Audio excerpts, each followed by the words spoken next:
Hi Giuliano, could you please introduce yourself and tell us how you met the Gruppo Salute Milano and decided to dedicate your time as a volunteer? Hi everybody, my name is Giuliano Marco Mattioli. I'm a professional musician and I do play the harp and I sing. I live just outside Milano, north from Milano, in a town which is called Cesano Maderno. I've been in the gay community for 22 years now. I'm almost 40 years old. And the first time I encountered Archigay, it was when I was 18. It was the first place that I went to, the first gay place that I went to when I was 18, which was Gruppo Accoglienza. It's like a welcoming group for people who want to approach the gay community without maybe going into a club or a bar. But after that experience in which I met like my best friend, which is, still a very meaningful relationship up until now in my life, I focused on my profession, on practicing and studying and, enjoying life. And at some point, maybe it's my age, I don't know, but I decided after having had some difficulties regarding HIV and health issues in the LGBT community, I decided to get back to Archigay, and I knew that there was this group which is called Gruppo Salute, which actually works about health issues and HIV and general sexually transmitted infections, so STIs, that's how we call them.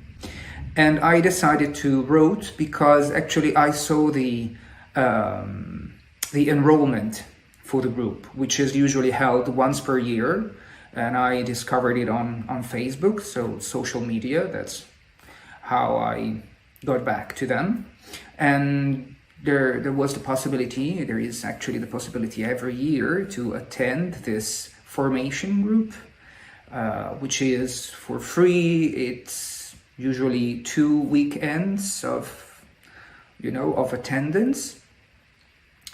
And for me, it was an incredible experience because I really understood how much we need information about these issues. And there are a lot of misconceptions about risks, about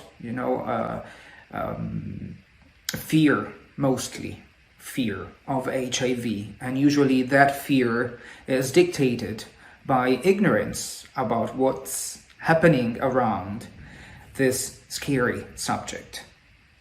It was also a place to meet wonderful people who were there for the very same reason, which is trying to give to the community in which we are, men and women, to be, in a way, helping other people who are scared, who are, a bit suspicious of approaching the thing.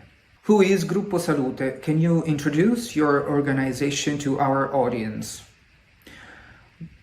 Gruppo Salute is a group based in Milano, inside Archigay. We are actually, one of the different divisions of Archigay. Our main object is to inform people regarding health issues, but mostly it's about sexually transmitted infections, mostly HIV. So it's a group which was born in 2013, thanks to Diego Deserti and Peter Lindbergh, who tried, to create a group which would work about these issues.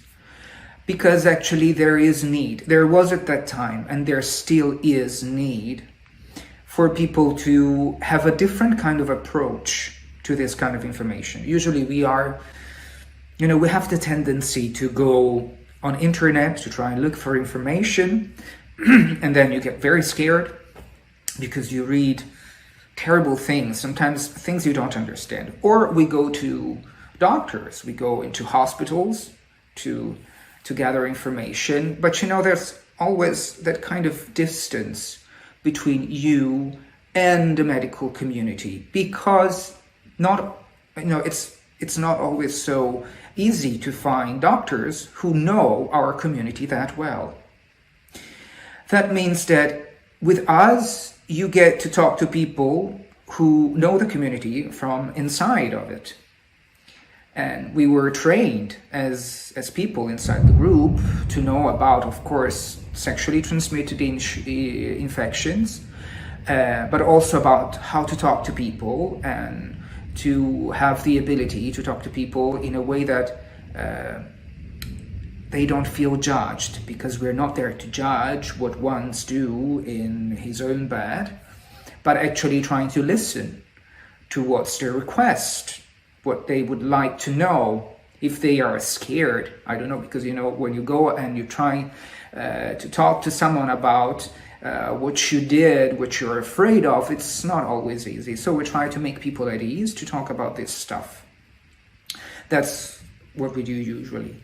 And I've been trained in the Gruppo Salute for 2 long weekends, talking with doctors and infectivologists who actually explain to us all the different aspects of sexually transmitted infections, about HIV mostly, but also about other subjects like, PrEP, or this very strange acronyms, which maybe I will explain to you later, which are TASP or PEP and PrEP and U equals U. Different kind of acronyms that we use to make our, communication easier, but also it's a way to pick in the interest of people about what have you just said? What is PrEP? What's PEP? And then, you with that thread, you go on and you try to talk to people about this stuff and you try to explain them. There are a lot of misconceptions regarding HIV mostly, but not only, and that doesn't help people living with HIV. So what we do is trying to help into tearing down that kind of fear, the stigma. That's how we call it, stigma for HIV people. So that's actually what we do. So we are based in Milano, but there are several other groups like this in other cities around Italy, and not only in Italy, of course. What are the activities you carry out in normal times before the pandemic? What we do usually is go out into clubs, discos, saunas, and even other places, disco bars, where actually we have a more immediate connection with people who live an active sexual life. We try to approach people who might be afraid of going to hospitals, or they don't feel like going there, or they are just, that kind of being lazy because I don't want to do that, and also I don't want to go to the hospital, and it's very hard. So what we do is we come to you.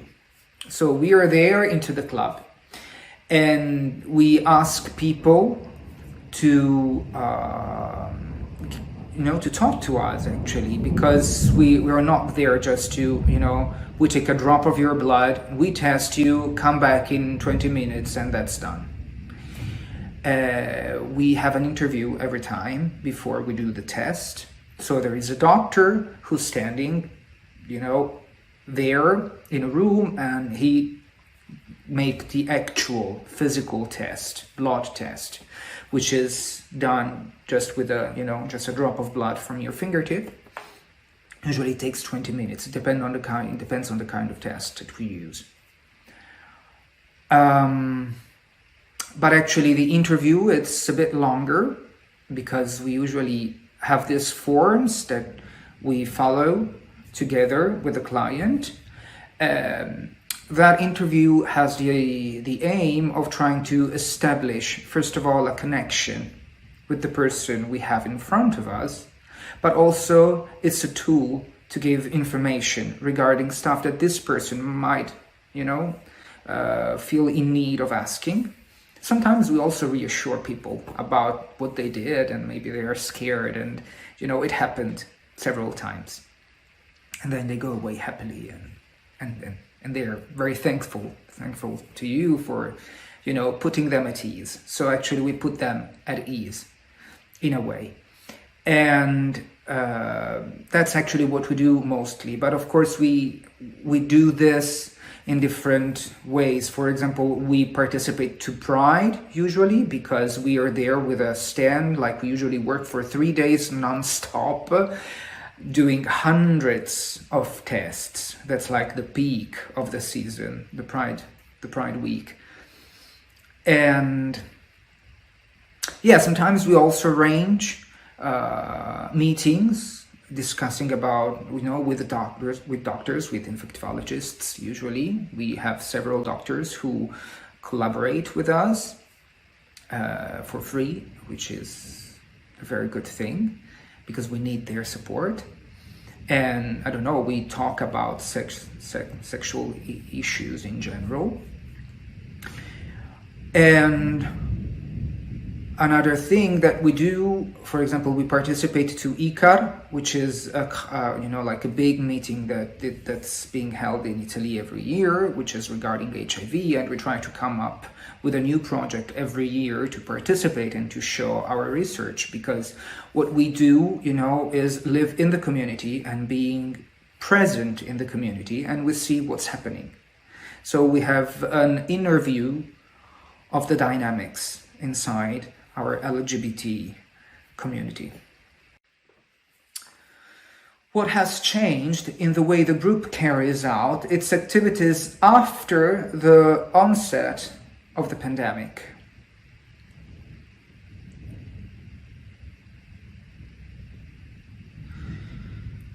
During the pandemic, we were forced to stay inside. There was no way to go out and give tests.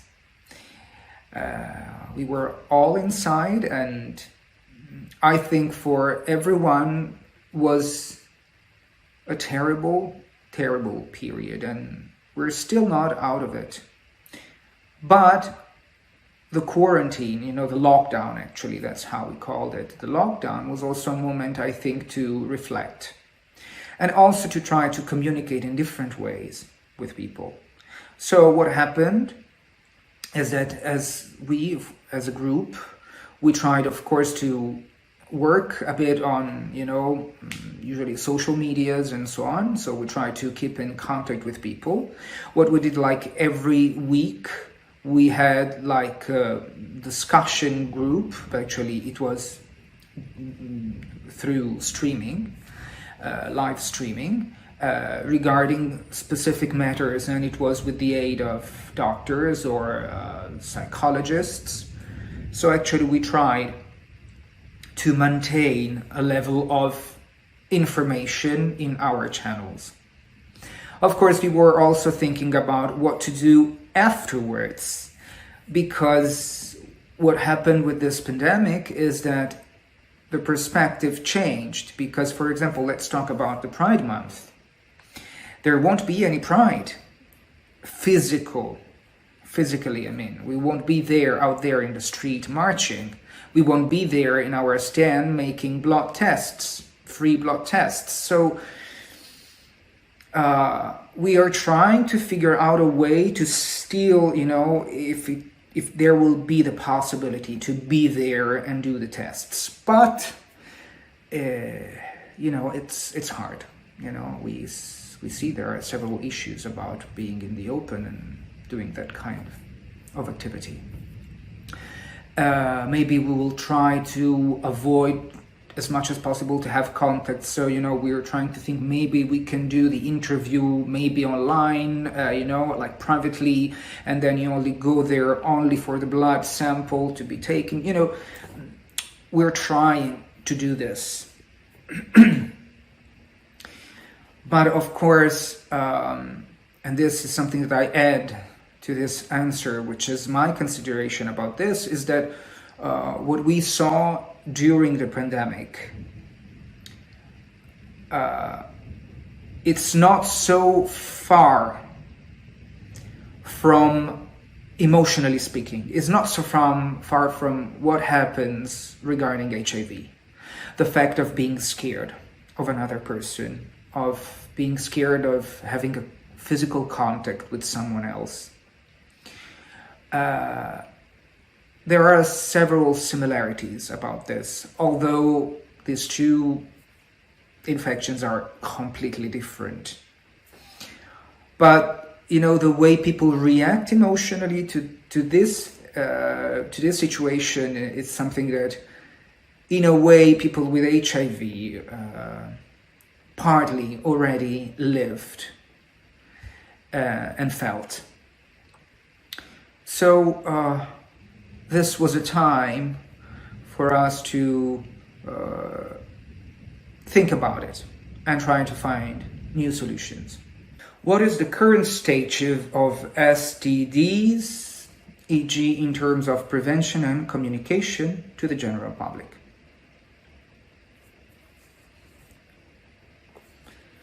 Regarding STDs, the first thing I learned while I was inside the group, it was that we call them STIs, sexually transmitted infections. So it's a whole group of infections in which the most known and feared is actually HIV. And the reason is because HIV cannot be cured. You can't get rid of it. You have to learn to live with it. While the other infections, there are cures. So actually you have ways to try to get rid of them. So people tend to live the other STIs, in a more carefree way. And everybody is focused and scared about HIV. That also is the reason that causes the problem of stigmatization of people living with HIV, because people are scared about it. On the contrary, and this is something that I'm telling you now, and it needs to be spread around, is that now we know, for example, that with the acronyms TASP, or U equals U, which actually means the first is therapy as prevention, and the latter is undetectable equals untransmittable. It means that a person living with HIV, who is, of course, on therapy, because the only way for you to live well is to have a therapy for HIV, which goes on for your whole life, are no longer cause for new transmissions of HIV. Because what happens when you get the therapy is that your viral load of HIV, of the virus, gets so low that it's called undetectable. I mean, machines cannot detect it. So it seems like it's almost disappeared from your body. The thing is, it's still there. So you keep it at bay with your therapy. But being so, little, the amount of HIV in your body, that it's not scientifically possible for you, and this is something that actually it's quite clear and stated and safe for several years now, you cannot transmit HIV to another person, even if you have sex, unprotected sex of any kind, oral, anal, vaginal, it depends. So the thing is, actually, this is the first thing that we talk to people, given the chance, of not being afraid. And that's why you also need to have information about this. So about the other STIs, usually, as I said before, people tend to feel like they feel less threatened about them. And so they also know less about them because they feel less threatened. So one misconception that there is that it's true, in order to avoid HIV, you need to use condom. The thing is that HIV can be transmitted through blood or through semen. So, for example, if you have oral sex, it's, unless you go on with other stuff, usually it's less riskful than having intercourse. The thing is, people tend not to use the condom in oral sex. And what happens there? That the other infections actually, like, I don't know, syphilis or papillomavirus or chlamydia or gonorrhea, are all infections that you can get not through blood or semen, but through physical contact of skin on skin. So the thing is, even oral sex can be a way of transmitting those other STIs. So to be safer, you should use condom even in oral sex.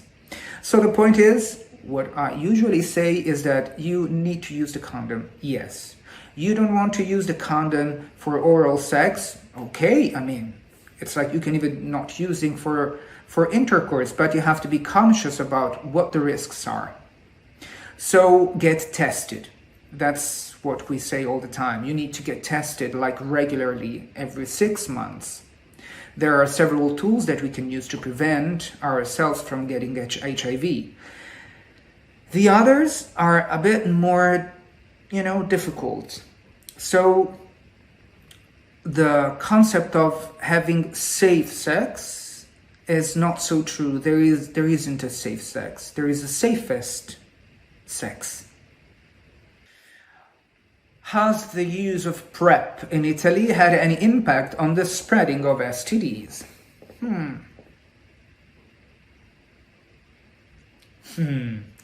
Good question. First of all, let's explain what PrEP means. PrEP means pre-exposition therapy or treatment, however you want to call it, which is actually another tool that we have as the condom in a way to prevent HIV transmission from one person to the other. The difference is the way you do it. Condom is something that you use while you're having sex and you wear on you or the other person, for example. But PrEP, it's about pills. So you have to take a pill in order to prevent any kind of transmission.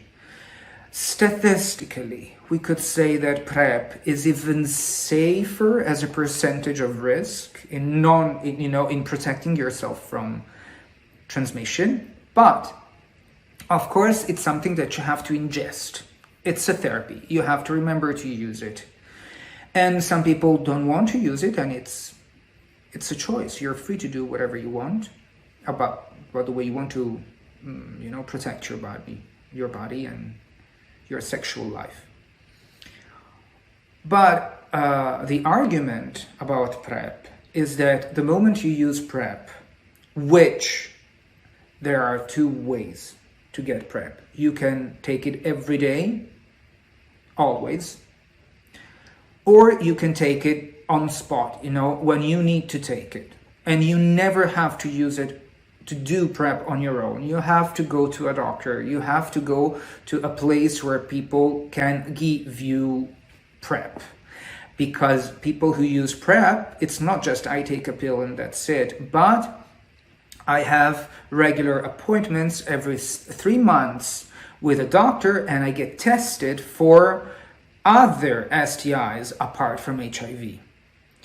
So the thing is, the argument, as I was saying, is about if you use PrEP, you don't use the condom anymore. And that means that we will have, an increasing number of STIs infections.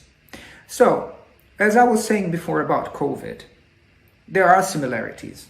What we understood about COVID is that, especially in Italy, the cases would increase so much the moment you do more tests. This is the same thing as with PrEP. If I never got tested for syphilis, and you might have syphilis, and for 20 years you didn't know you had it, and you were still transmitting syphilis to other people, the moment I go for PrEP, I will be tested for syphilis, and I result positive, I will be treated for it. But that means that we will have an increase of numbers of people being positive with other STIs. Also, yes, we might say that if you don't use condom, you have more risk of getting STIs during sex. But what's the difference? What's important always regarding any kind of STIs? To be tested. And what we do with Checkpoint, which is a very big group which works with the Comune di Milano, with the City Hall of Milano. We have a place where people can go and they can have a follow-up regarding PrEP, and they are being tested for PrEP and so on. So we give also that offer, not us as Gruppo Salute, but it's a bigger community of any of the other realities, us and other realities who work regarding HIV. So the thing is, you go there and you get tested every 3 months. So if something happened to you, it could be, you will be treated immediately. That means that actually we stop spreading these infections further because we have people on PrEP being tested regularly, which we, alas, we have to admit, it's not something that most people do. Sometimes people never get tested for this kind of stuff. And so it's important, not to judge people who take PrEP, because in a way, they tried to live their sexual life in a more responsible way. What is the situation of HIV people in Italy? HIV plus people, positive people in Italy? Are people living with HIV/AIDS marginalized and discriminated against, and how? What is the level of information among the general public, for example, about undetectable people?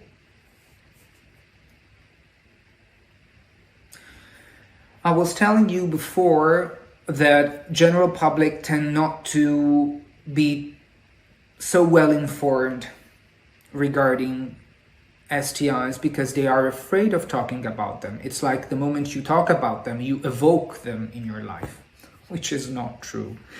On the contrary, the more you know, the better you are in dealing about what happens with you, your body, and the other person in bed. So the general situation for HIV positive people is that, first of all, there has been this great news, as we said before, about TASP, or U equals U. I mean, you have to think that a person living with HIV has lived for a very long time with the fear of transmitting HIV to the other person, to their partners. So, maybe I will say strong words, but having sex with the person you love and having the fear of killing them or making them, or having, them living the same thing that happened to you is a very, very difficult thing. And, it's a great toll on your psychic life and emotionally. So this was a very turning point because people positive for HIV were finally, relieved from this kind of fear, because there's no chance anymore for someone who's on therapy and whose viral load is undetectable to transmit HIV to another person. So, of course, people living with HIV know about this because they are living with it.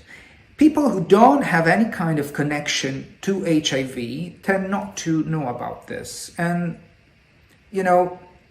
it's something that needs to be improved. So, they are being marginalized or discriminated. Well, I really think so. Every time there is ignorance, there is discrimination. And I'm talking to you while in these last weeks of problems in America about, Black Lives Matter. Discrimination is always happening everywhere. And especially about something as fear. Think about what happened with COVID and Chinese people, for example, in Italy. Everybody stopped going to Chinese restaurants for example, and fear doesn't help us in being rational, and first of all can hurt people around you. So what we do as volunteer group actually is trying to help in this matter about giving out this information. And part of it is that people living with HIV, they have to carry the load of living with a kind of a chronic infection, but also they have the load of the responsibility of explaining to people every time they meet someone new. If they want to tell them that they are positive, they will have to explain who I am, how, the usual questions that usually are asked, like, how did you get it? Or, stuff which are not relevant actually to what's going to happen between you and the other person. But it still shows that the other person is interested to know about your story. So it's very hard from a point of view. So people who discriminalize, and it's still like this, and it doesn't matter if you're straight or gay or bisexual or any kind of sexual orientation, this goes across the whole thing. So we can't actually say that, I don't know, the LGBT community is maybe a bit more aware of HIV, as what I said before, because it was something which was kind of born inside the LGBT community in the very beginning. But, maybe they're a bit more aware. They tend to discriminate less, but, even straight people, in the heterosexual community, or, we don't have that kind of big gap of difference, and that's why we do what we do. What can allies do to improve things?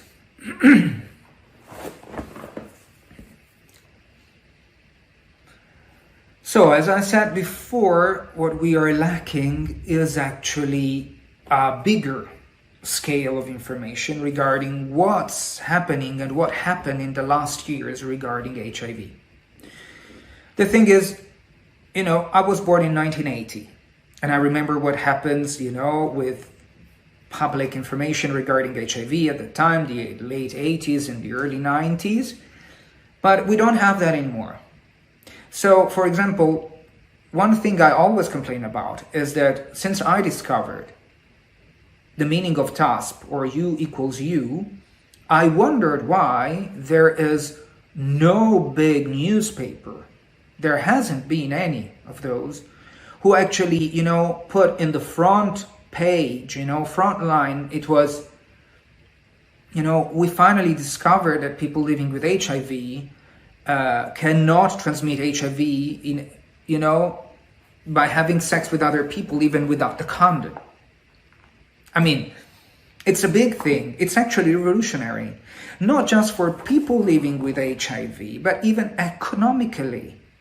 Because the thing is that, imagine if everybody on this planet would get tested for HIV, they would start the therapy right away. That means that from that moment on, of course, to be undetectable and not transmitting, you need to be undetectable for 6 months.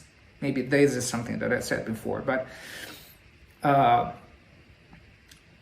if I discover that I am HIV positive and I get tested and I start the therapy, my viral load will get undetectable. But in order not to transmit HIV in any way during sex, even without a condom, I need to be undetectable for at least 6 months. But anyway, the thing is that if anybody would get the therapy, there would never be any more transmission of HIV.